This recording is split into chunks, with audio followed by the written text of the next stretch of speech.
Hello दोस्तों, बिहार पाठशाला में आप सभी का स्वागत है। आज के इस वीडियो में हम लेकर आए हैं क्लास 10 इकोनॉमी, हमारी अर्थव्यवस्था, भाग 2, जो बहुत ही इम्पोर्टेंट है। उसके चैप्टर 1 अर्थव्यवस्था एवं इसके विकास का इतिहास के बारे में इस वीडियोस में जानेंगे, जो कि बिहार बोर्ड एग्जाम 2026 के लिए बहुत ही इम्पोर्टेंट है। तो वीडियो को अंत तक जरूर देखें और पेन एंड कॉपी रेडी रखें। तो दोस्तों, अध्याय का नाम है अर्थव्यवस्था एवं इसके विकास का इतिहास। तो सबसे पहले इसमें इंट्रोडक्शन देखते हैं। भारतीय अर्थव्यवस्था का वर्तमान स्वरूप जो है, इसके बारे में जानेंगे और इसके बाद अर्थव्यवस्था का परिचय के बारे में पढ़ेंगे। पहला टॉपिक हम इस वीडियोस में कवर करेंगे। तो देखते हैं, भारतीय अर्थव्यवस्था का वर्तमान स्वरूप में एक दिन में नहीं बनी है। भारतीय अर्थव्यवस्था जो भी हम देख रहे हैं कि India fourth largest economy in the world है, ये एक दिन में नहीं बनी है। इसकी जड़ें काफ़ी गहरी और ऐतिहासिक है। क्या है? गहरी और ऐतिहासिक है। 15 अगस्त 1947 से पहले भारत लगभग 200 वर्ष तक अंग्रेजी शासन के अधीन था। कितने वर्षों तक? 200 वर्षों तक। 15 अगस्त 1947 में आज़ादी मिली, उससे लगभग 200 वर्षों तक अंग्रेजी शासन के अधीन था। उस समय 200 वर्ष के पूर्व, उस समय भारत को सोने की चिड़िया कहा जाता था। उस समय यहाँ पे इकोनॉमी प्रोस्पेरिटी थी, समाज में प्रोस्पेरिटी था, जिसके कारण भारत को सोने की चिड़िया कहा जाता था। क्योंकि यहाँ कृषि, उद्योग, व्यापार और संसाधन बहुत समृद्ध थे। क्या थे? कृषि, उद्योग, व्यापार और संसाधन बहुत ही ज़्यादा समृद्ध थे 200 साल पहले, जब अंग्रेजों की गुलामी से पहले। लेकिन अंग्रेजों ने भारत के संसाधन का भरपूर शोषण किया। जितने भी संसाधन हैं उसका अंग्रेजों ने भरपूर 200 सालों में शोषण किया। धन और कच्चा माल इंग्लैंड ले गए। जो भी यहाँ की धन थी, संपदा थी, इंग्लैंड ले गए। यहाँ का कच्चा माल इंग्लैंड ले गए। परिणाम स्वरूप क्या हुआ? भारत की आर्थिक प्रगति रुक गई। क्या हुई? आर्थिक प्रगति रुक गई। अंग्रेज शासन का प्रभाव, सेकेंड में हम देखें अंग्रेजी शासन का प्रभाव क्या था। अंग्रेजों की नीतियां शोषणकारी थी। जैसा हम लोग जानते हैं 200 सालों तक अंग्रेजों ने हमें शोषित किया है, शोषण किया है, तो अंग्रेजों की नीतियां शोषणकारी थी। इससे आर्थिक विकास की गति बहुत धीमी या नगण्य हो गई, बहुत ही धीमी। पूरी दुनिया अगर 2% 3% से ग्रो कर रही है, तो भारत की उसमें ग्रोथ 0.25%, 0.4%, 0.5% थी। इसका मतलब विकास की गति बहुत ही धीमी या न के बराबर थी। गरीबी, अशिक्षा और बेरोजगारी बढ़ गई। इसलिए आज़ादी के समय भारत की स्थिति आर्थिक रूप से कमजोर थी, सामाजिक व राजनीतिक चुनौतियों से भरी हुई थी। क्या? आर्थिक रूप से भारत उसमें क्या था? आज़ादी के टाइम पर 15 अगस्त 1947 को कमजोर थी। इसके साथ ही सामाजिक एवं राजनीतिक चुनौतियों से भी उस भरा हुआ था। आज़ादी के बाद की चुनौती के बारे में हम देखते हैं कि आज़ादी के समय भारत के नीति निर्माताओं के सामने एक बड़ी चुनौती थी। वह थी देश की आर्थिक, सामाजिक, राजनीतिक और सांस्कृतिक का पुनर्निर्माण करना। कैसे भारत को जोड़े, भारत को कैसे डेवलप करे, विकसित बनाए। तो हमारे नीति निर्माताओं के सामने एक बहुत बड़ा प्रश्न चिन्ह था। भारत को एक विकसित और आत्मनिर्भर अर्थव्यवस्था बनाना है। भारत विकसित भी हो और आत्मनिर्भर भी हो। इस अध्याय में हम लोग क्या क्या पढ़ेंगे और क्या क्या पढ़ाया जाएगा, इस अध्याय में हम लोग निम्न विषयों पर चर्चा करेंगे। अर्थव्यवस्था का परिचय क्या है, अर्थव्यवस्था का विकास कैसे होगा, विकास की माप क्या होगी, जिसको इंडिकेटर्स ऑफ डेवलपमेंट बोल सकते हैं कि किसको हम लोग विकास बोलेंगे। बिहार के बारे में जानेंगे, बिहार की विकास की स्थिति के बारे में जानेंगे। देश की विकास में बिहार की भूमिका क्या है, कितनी महत्वपूर्ण है, मूलभूत आवश्यकताएं जानेंगे। विकास और जीवन स्तर का संबंध जानेंगे। यानी यह अध्याय भारत और बिहार दोनों की अर्थव्यवस्था समझने का आधार है। शीर्षक अर्थव्यवस्था का परिचय। फर्स्ट टॉपिक हम लोग देखेंगे अर्थव्यवस्था का परिचय। अंग्रेजी शासन और भारतीय अर्थव्यवस्था मूल पाठ का भावार्थ है। अंग्रेजी शासन और भारतीय अर्थव्यवस्था।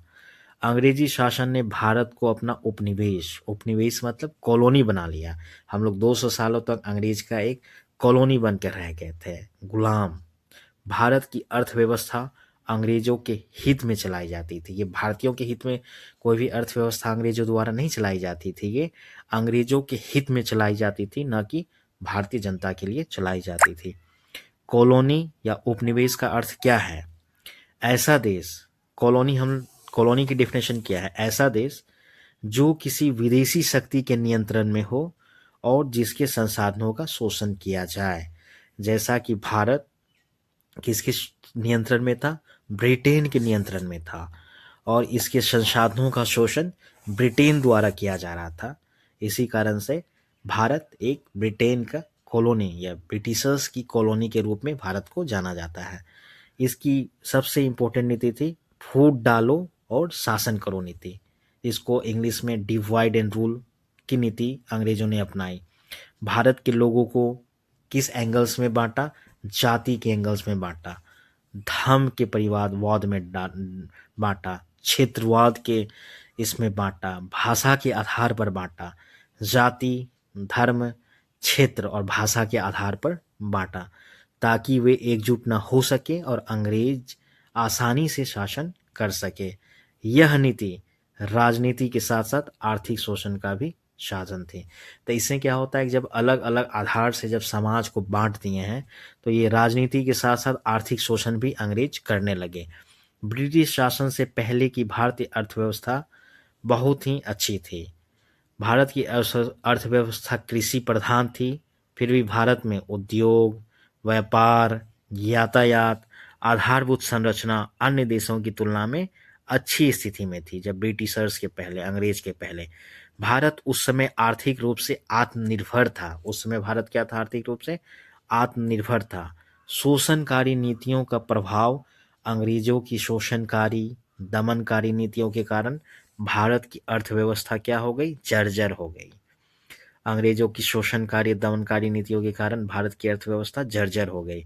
इसके परिणाम स्वरूप क्या हो गए? गरीबी बढ़ी, अशिक्षा फैली, बेरोजगारी बढ़ी, आर्थिक विषमता बढ़ी, जनता का शोषण आम बात बन गई।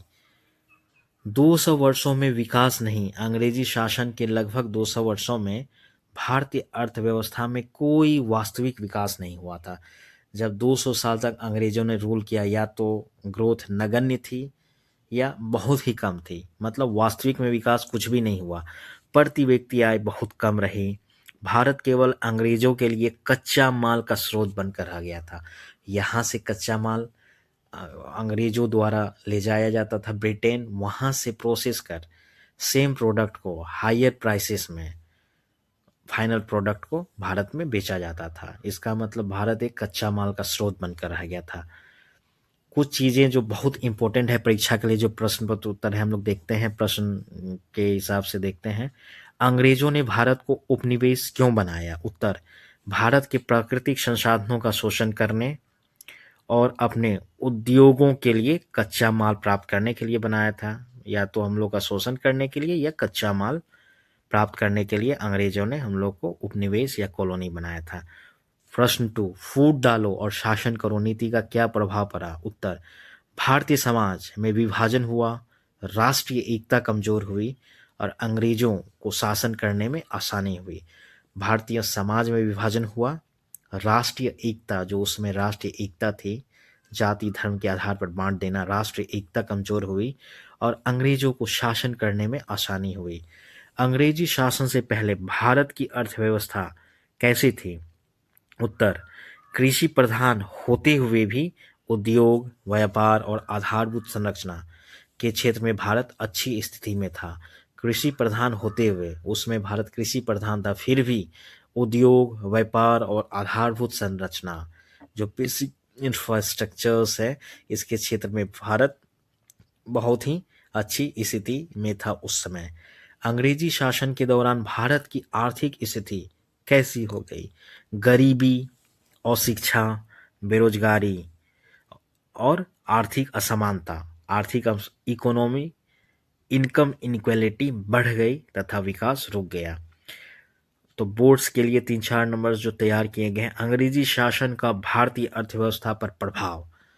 अंग्रेजी शासन ने भारत को उपनिवेश बनाकर शोषणकारी नीतियां अपनाई, भारत के संसाधनों का दोहन किया। परिणाम स्वरूप गरीबी, अशिक्षा और बेरोजगारी बढ़ी। लगभग 200 वर्षों के शासन में भारतीय अर्थव्यवस्था का कोई वास्तविक विकास नहीं हुआ। भारतीय अर्थव्यवस्था की स्थिति अंग्रेजी शासन में कैसी थी? पाठ में बताया गया है कि कृषि पर बढ़ती हुई जनसंख्या की निर्भरता, हस्तशिल्प उद्योगों का पतन, औद्योगिक व्यवस्था का लगभग नष्ट हो जाना। जितनी औद्योगिक व्यवस्था थी लगभग नष्ट हो गई थी।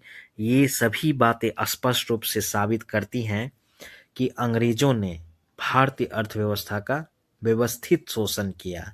कैसा? व्यवस्थित शोषण किया। भारत की अर्थव्यवस्था को अपने हित में कमजोर बनाया। अपने हित में भारत की अर्थव्यवस्था को अपने हित में कमजोर बनाया। बॉक्स में दिया गया महत्वपूर्ण टॉपिक उपनिवेश, कॉलोनी। उपनिवेश की परिभाषा सरल भाषा में क्या है? जब कोई देश किसी समृद्ध और शक्तिशाली राष्ट्र के शासन के अधीन होता है और उसके आर्थिक, व्यापारिक और प्रशासनिक निर्णय शासक देश द्वारा नियंत्रित किए जाते हैं, तो उस शासित देश को उपनिवेश कहा जाता है या कॉलोनी कहा जाता है। उपनिवेश की प्रमुख विशेषताएं क्या हैं? शासक देश का पूरा नियंत्रण, शासित देश के संसाधनों का दोहन, धन की लूट, शासक देश के उद्योगों को लाभ, शासित देश का आर्थिक विकास रुक जाना, जैसा भारत का रुक गया था।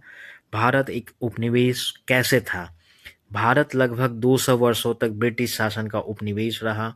भारत का कच्चा माल इंग्लैंड भेजा जाता था, तैयार माल भारत में महंगे दामों पर बेचा जाता था।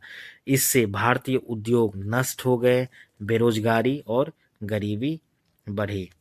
तो दोस्तों, यह था अर्थव्यवस्था एवं इसके विकास का इतिहास और पहला टॉपिक अर्थव्यवस्था का परिचय। तो अगर आपको यह वीडियो हेल्पफुल लगा हो तो लाइक कीजिए, कमेंट कीजिए और चैनल को सब्सक्राइब कीजिए बिहार पाठशाला को। जय हिंद, जय भारत,